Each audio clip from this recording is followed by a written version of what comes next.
Hello बच्चों, let's the question. A man pools a block heavier than himself with a light drop of the coefficient of friction is the same between the man and the ground and between block and the ground. The block will not move unless the man also moves.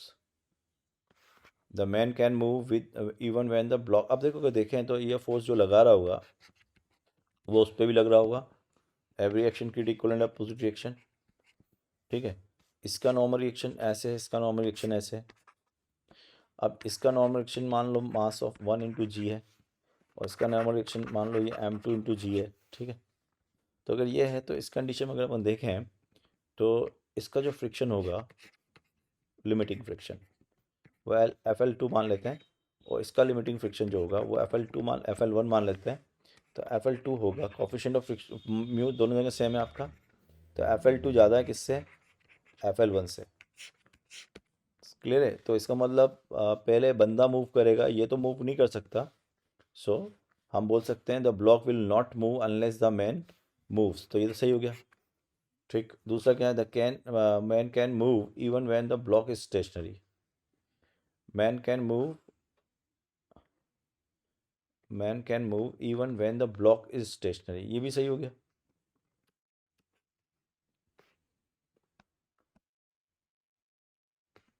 If both move, the acceleration of man is greater than the acceleration of the block.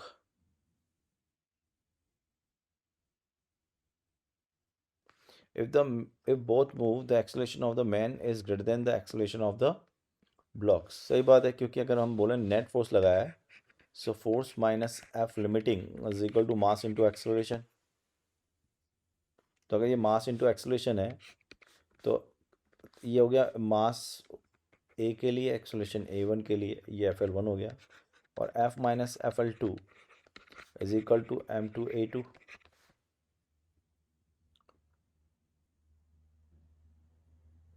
तो अगर acceleration देखें अपन तो acceleration हो गया F-FL1/m1 और F-FL2/m2. But ले यहाँ पर m1 और m2 के अगर वैल्यूज़ की बात करें तो m1 का वैल्यू जो है वो कम है और m2 का वैल्यू जो है वो ज़्यादा है.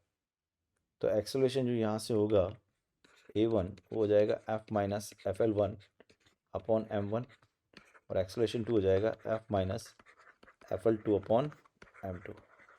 और क्योंकि FL1 ज़्यादा FL2 से, सॉरी FL2 ज़्यादा FL1 से है ना, और FL2 ज़्यादा FL1 से, तो F-F1 जो होगा वो ज़्यादा होगा इसका. और मास वैसे भी कम है तो एक्सेलरेशन ऑफ 1 ज़्यादा हो जाएगा किसका? एक्सेलरेशन 2 का. तो ये भी सही हो गया. और none of the above assertion is correct.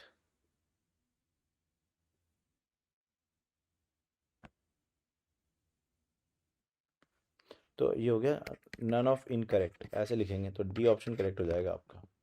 सब सही है. Man can move even when the block is stationary.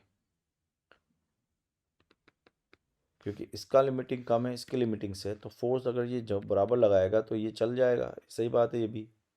और अगर the block will not move unless the man also moves, जब तक बंदा नहीं चलेगा तब तक मैं ब्लॉक भी मूव नहीं करेगा. If both moves acceleration of the man is greater than that the acceleration of block.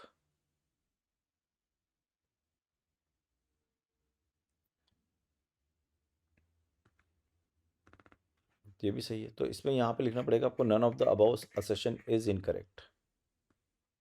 So right answer of the question is D. All the best.